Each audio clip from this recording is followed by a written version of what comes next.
አገር ከሌለ ነው አንተ ስልጣን የምትይዘው አገር ካለ ነው አንተ ስልጣን የምትይዘው አገር ከሌለ ስልጣን አትይዝም አገር ከማህበረሰብህ ሞራል ካለው ነው አንተ ሞራል የሚኖር ያንተ ማህበረሰብ ግን እንዳይማር አርጋው ቀጥቅጣው ደብድበው አስፈራርታው የምታገኘው ሞራል ስልጣን ልዕልና ትክክል አይደለም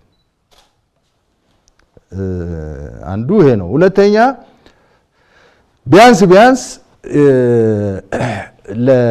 ለውጭ ኃይል መሳሪያ ተላላኪ ባንዳ መሆን ቢቆም ከታገልክ ራስን ችለ ብትታገል መጥፎ ነው ለታሪክም ለልጆችም ለቤተሰቦችም አሳፋሪ ነው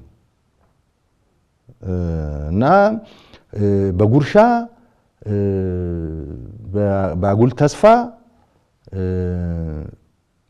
ጸረ ኢትዮጵያ መቆም ልክ አይደለም ኢትዮጵያና መንግስት ተላዩ ናቸው እኛ አሁን ኢህአዴግ ያለም ነበርና አይደል ወታደሮች ነበር አሁን አዲሱ መንግስት መጣም ወታደሮች ነን ሌላ መንግስት መጣም ወታደሮች ሆነን እንቀጥላለን እኛ ምን ጠብቀው አገር ነው አገራችሁ ለምን ጠበቃችሁ አትበሉ እኛ ብልጽግና አይደለንም እኛ ከሌለን ይሄ አገር ይፈርሳል ሊፈርስ ተሰርቶ ነበር ሊፈርስ ጫፍ ደርሶ ነበር አድነነዋል እና አሁንም ይሄ አገር እንዲፈርስ አንፈቅድም ይሄን አገር የሚያፈርስ እንቅስቃሴ ውስጥ የገባው ኃይል ማንንም ይሁን ከየትም ምምጣ ከየት የማንንም ክልል ይሁን የማንንም ብሔረሰብ እንዋጋለን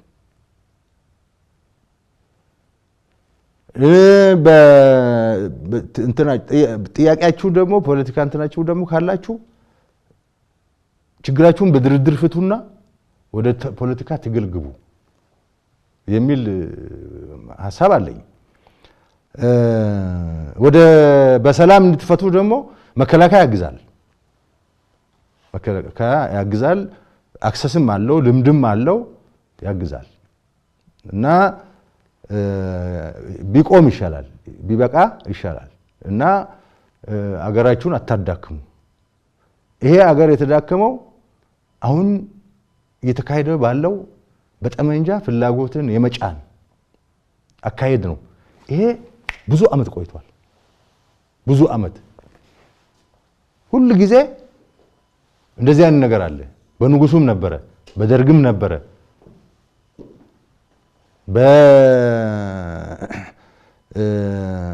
ንጉሱ እኮ ባሌ ይዋጉ ነበር ራያ ይዋጉ ነበር ጎጃም ይዋጉ ነበር ኤርትራ ይዋጉ ነበር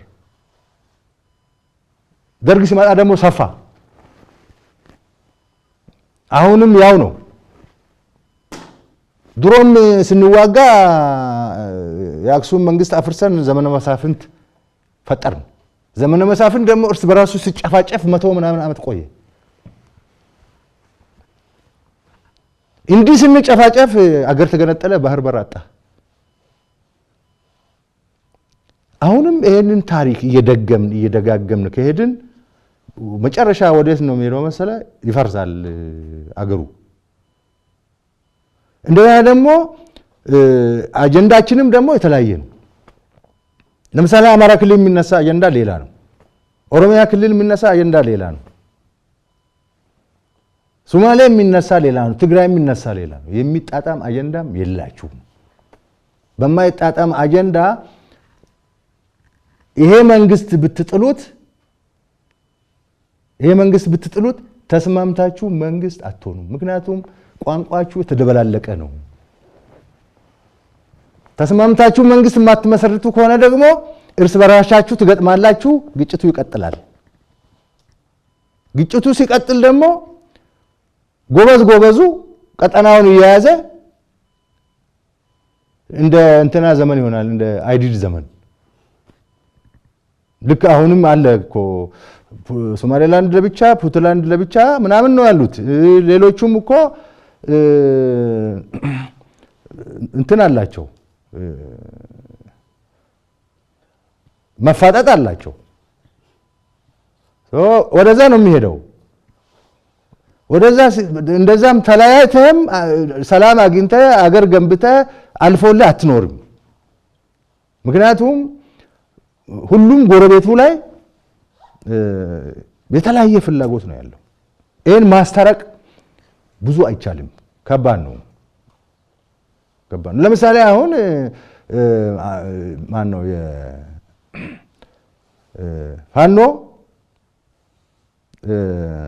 ፌደራሊዝም ይፍረስ ይላል። ኦላ ደግሞ ፌደራሊዝም ማለት የመጨረሻ ካርዴ ነች ይላል። እንዴት ልታስታርቀው ነው? ሶማሌ ክልል ብትሄድ ፌደራሊዝም ከነካ አዲዮስ ይላል። ስምምነት የለም። በትርክት ላይ ስምምነት የለም። በትርክት ላይ ስምምነት የለም። በታሪክ ላይ ስምምነት የለም። ሚሻለው ወደ ሰከነ የፖለቲካ መስመር ተመልሶ ሐሳብ አፋይቶ ቢያንስ አብዛኛውን ማህበረሰብ፣ አብዛኛውን ህዝብ፣ አብዛኛውን ብሔረሰብ የሚያግባባ ነገር ወስኖ ይሄን አገር በቃ ብለን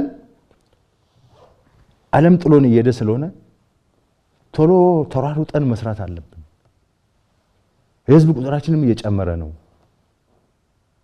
የህዝብ ቁጥር እየጨመረ ነው። እኛ ኢኮኖሚያችንን ስንዋጋ አልሰራንም። ሁሉም አልሰራም። ሁሉንም ትንፋሽ አሳጣነው። ትንፋሽ ስላሳጣነው አልሰራም። ተጎትቶ እዚህ ደረሰ። እዚህ አሁን ደግሞ ይሄ ገብቶት እንሩጥ የሚል መንግስት ሲመጣ እንዳይሮጥ እግሩን ማሰናከል ልክ አይደለም እና መምጣት ሐሳቡን ማቅረብ በትላልቅ ሰዎች አሏት እኮ እቺ ሀገር ዝም ያሉ ነገር የሚገባቸው ሁሉ ነገር የሚያውቁ ሰዎች አሉ። እነሱ ያሉበት ነገር እንትና ማድረግ ጥሩ ነው። የወጣጤ ፖለቲካ ኢትዮጵያን ነው የሚጎዳው። እኛ እንደ መከላከያ ዋና እንትናችን አገሪቷ ለብተና ለወረራ እንዳትጋለጥ ማድረግ ነው። የሚበትነው ማን ነው? ውስጣዊ ሁኔታ ነው። የሚወረው ማን ነው? ውጫዊ ሁኔታ። ሁለቱ ነገር አንደራደርም፣ እንዋጋለን። ውጊያው ረጅም ዓመትም ሊፈጅ ይችላል። አንተው ግን እንደ አገር አንድ የሆነ ሸማቂ እንኳ ቢሆን ቋንቋ አልተደበላለቀ ቢሆን ጥሩ ነበር። አሁን ሁሉም የየራሱ ነው። ትግራይ ጥያቄ ሌላ ነው። የአማራ ጥያቄ ሌላ ነው። የወላ ጥያቄ ሌላ ነው። ጥያቄው አይስማማም፣ ጭራሽ አይግባባም። ሁለቱም ጽንፍ ነው። ይሄ አገር መኖር አለበት፣ መቆየት አለበት። እንደዚህ ትልቅ አገር መኖሩ እኛ ኢትዮጵያውያንን አስከብሮናል። ስንበታተን ግን ምንድነው የምትሆነው? ጅቡቲ ነው የምትሆነው፣ ቶጎ ነው የምትሆነው። ቶጎና ጅቡቲ አሁን ማን ይሰማል? በቀጠናው ተከብረህ የትልቅ አገር አባል ሆነ ማአት ሀብት አለ። ይሄን ሀብት ማውጣት፣ መጠቀም፣ ቶሎ መሮጥ፣ ወደ ስልጣኔ ወደ ብልጽግና መሄድ ሲገባ እንደ ዘመነ መሳፍንት ጠመንጃ የያዝክ በየተራራ የወጣ እየተኳስክ ህዝብ እያስፈራራ፣ ይሄ ልክ አይደለም። እና እኛ ከሁሉም ጋር ከጠየቁን እንደውም ሰው ልከን እናመቻችላቸዋለን እንዲነጋገሩ፣ ከመንግስት ጋር እንዲግባቡ ፖለቲካሊ ማለት ነው። ከዛ በኋላ ሁሉም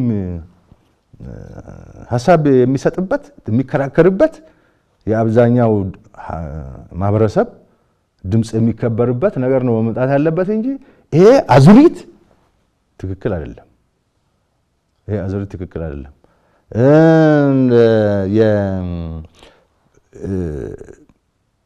አንዳንዶቹ ውይይቱ ይሄ መንግስት ፈርሶ ነው ተውጣተን ነው የሚሉ አሉ። ይሄ የት አገር ተግባራዊ ሲደረግ አይታል? ይሄ እኮ ተግባራዊ የሚደረገው ያ መፍረስ አለበት የምትለው መንግስት ሲሸነፍ ብቻ ነው። ሲሸነፍ አደራዳሪው ይመጣል። የተሸነፈ ስለሆነ በከፊል የራሱ የማይፈልገውንም ተቀብሎ እንትን ሊል ይችላል። ግን ይሄ መንግስት በጣም ጠንካራ ይመስለኛል እንጂ አንተ ፈርሰህ እነጋ ቁጭ በል የምትለው አይደለም። እንደገና ደግሞ ህግ አለ፣ ምርጫ ህግ አለ፣ ምን አለ፣ መብት አለው። አፈርሳለሁ ስትለው እሺ አይልህም። እና መንግስት እያለም ቢሆን ግን መነጋገር ይቻላል። አሁን ናሽናል ዲያሎግ ብሎ ያዘጋጁት ላይ መግባት እዛ ያለህን በሙሉ ማቅረብ፣ መዘርገፍ፣ በግልጽ ህዝቡ እንዲሰማው በሚዲያ መጠቀም፣ ይሄ መንግስት ያበላሸው ነገር ካለ እዛ ማጋለጥ እና የኔ ሐሳብ ነው ተሻለው የሚለውን ማቅረብ። ከዛ በ16 የጎበዝ አለቃ ሳይሆን በወጥ የሆነ የፖለቲካ አመራርና ፓርቲ ይኑር። ከዛ እዛ መድረክ ላይ የተግባባበት ትግባባበታል። መግባባት ያቃተውን ደግሞ ወደ ህዝብ ትወስዳለህ፣ ወደ ሪፈረንደም ትወስደዋለህ። ህዝቡ ይወስን ትላለህ። ልክ እንደ ምርጫ ሰው እንደሚመረጠው ማለት ነው። ይሄን ታረጋለህ። ህዝቡ የወሰነውን አብላጫ ድምጽ ያለውን ደግሞ ህግ ታረጋለህ። ከዛ ወደ ልማት ትገባለህ። አሁን ዘርፈህ መሬት ገዝተህ፣ ዘርፈህ ቤት ገዝተህ፣ ዘርፈህ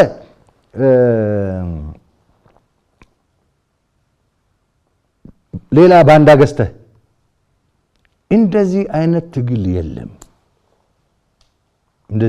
የለም።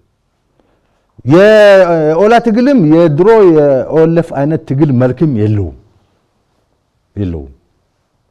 ቢያንስ አመራር አለው፣ ዲሲፕሊን አለው፣ እንትን አለው፣ ፖለቲካ ጥያቄ አለው። ያኔ ኦነግ ሲጠይቀው የነበረ ፖለቲካ ጥያቄ አሁን የለም። ይሄም በሂደት አለ፣ ቀጠሮ ያለው ሊፈጸም የሚችል ነው። ምንድነው የምታነሱት ነው?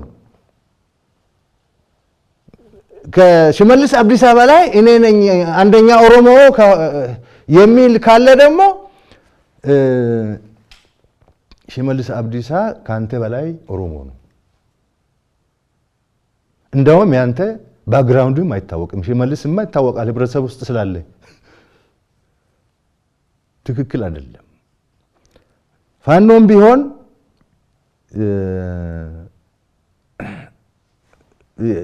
ወደ ትጥቅ ትግል የሚያስገባ ጥያቄና ወደ ትጥቅ ትግል የማያስገባ ጥያቄ መለየት አለበት። አሁን ምንድነው ህልውና ጥያቄ ይላል? ምን ማለት ነው ህልውና ጥያቄ ለአማራ? ይሄን ሁሉ ሚሊዮን ህዝብ የህልውና ጥያቄ ውስጥ እንዲገባ ያደረገው ከዛ በላይ አቅም ያለው ማን ነው? ሁለተኛ የአማራ ህዝብ ከክልሉ ውጪ በሌሎች ክልሎች በስፋት ተንሰራፍቶ ሰርቶ ጥሮ ግሮ በሰላም እየኖረ ህልውና ጥያቄ የሚባል ነገር ብታነሳ ማደናገሪያ ነው። ትክክል አይደለም። ሰዎች ሊሞቱ ይችላሉ። አማራ ሰው ብቻ አይደለም የሞተው፣ የኦሮሞ ሞቷል፣ ብዙ ሰው ሞቷል እኮ ከለውጡ ጋር ተያይዘው እዚህ ሀገር። ስለዚህ አንዳንዱ ገዳይ ራሱ ነው፣ አንዳንዱ ውጫዊ ነው። ህልውና ማለት እኮ የሰርቫይቫል ጥያቄ ማለት ነው። ምንድነው የሰርቫይቫል ጥያቄ ያለበት የአማራ ህዝብ? በክልሉ ይኖራል፣ ራሱን ያስተዳድራል፣ ኢኮኖሚውን ይመራል፣ ልጆቹን ያስተምራል፣ ስልጣን አለው፣ በክልልም በፌደራል። ቋንቋው አገልግሎት ላይ ነው ያለው፣ ሃይማኖቱ ይከበራል። ምንድነው አሁን ህልውና የሚባል? እየተገደልኩ ነው፣ ሁሉም ነው እየሞተ ያለው። አንዳንዱ ግድያ እንዳውም የተገደልክ ነው እያለ የሚያሰራ ሰውዬ ነው የሚገለው። እናወጣዋለን ወደፊት። ልክ አይደለም። ፌደራሊዝም ይፍረስ፣ በጣም ጥሩ ይፍረስ። እሺ ህዝቡ ይወስን እንጂ በጠቅላይ ሚኒስትር ደብዳቤ ፌደራሊዝም አይፈርስም። ጥያቄው ራሱ ወደ ትግል የሚያስገባ አይደለም። ፌደራሊዝም ይፍረስ ከሆነ ክልሎች ይፍረሱ ከሆነ አለው መንገድ ማፍረሻ እንጂ አሁን የአማራ አርሶ አደር ፌደራሊዝም ይፍረስ ብሎ ካንተ ጋር ተሰልፎ እስከ ህይወት ጠብታ ሊታገል የሚችል አይመስለኝም። ያደናገርከውን አደናግረሃል።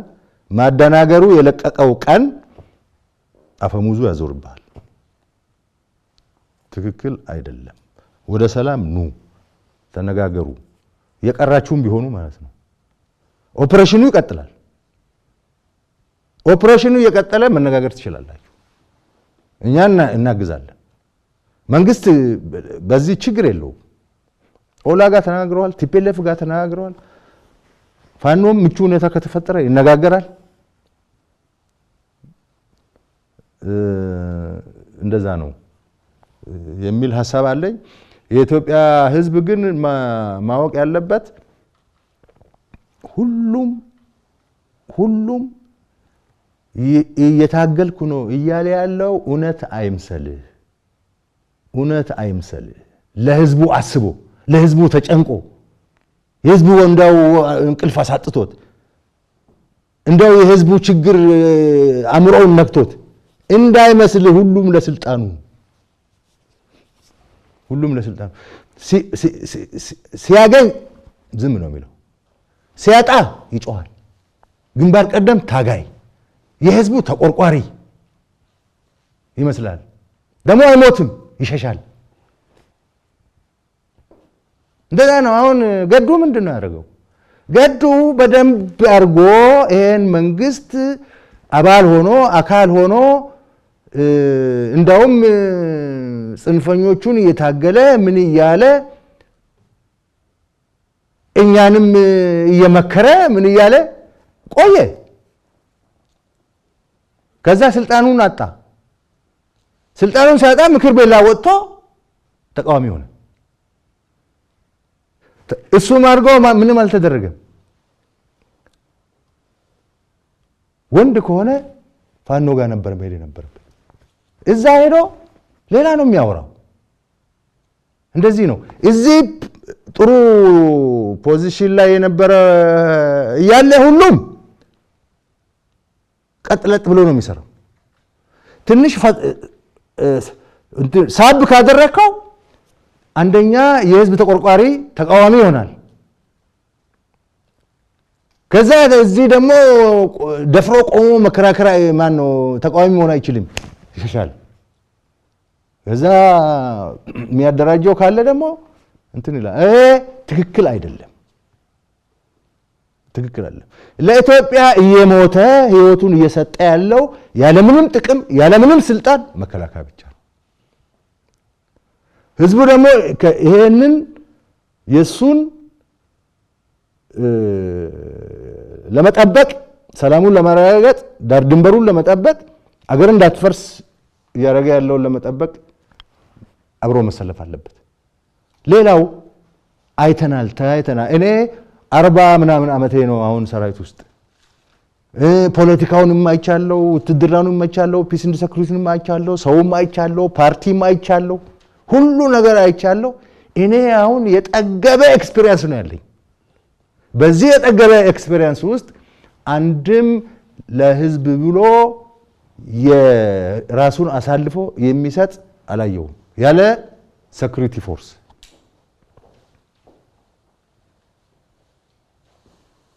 አንዳንድ ቁርጠኛ እውነት የመሰለው ፖለቲከኛ ሊኖር ይችላል። ግን አብዛኛው አጭበርባሪ ሌባ በህዝብ ስም የሚነግድ ነው። ኢህአዴግ የነበረ አይተናል። አሁን ብልጽግና ውስጥ የነበሩ የወጡ የታሰሩ አይተናል።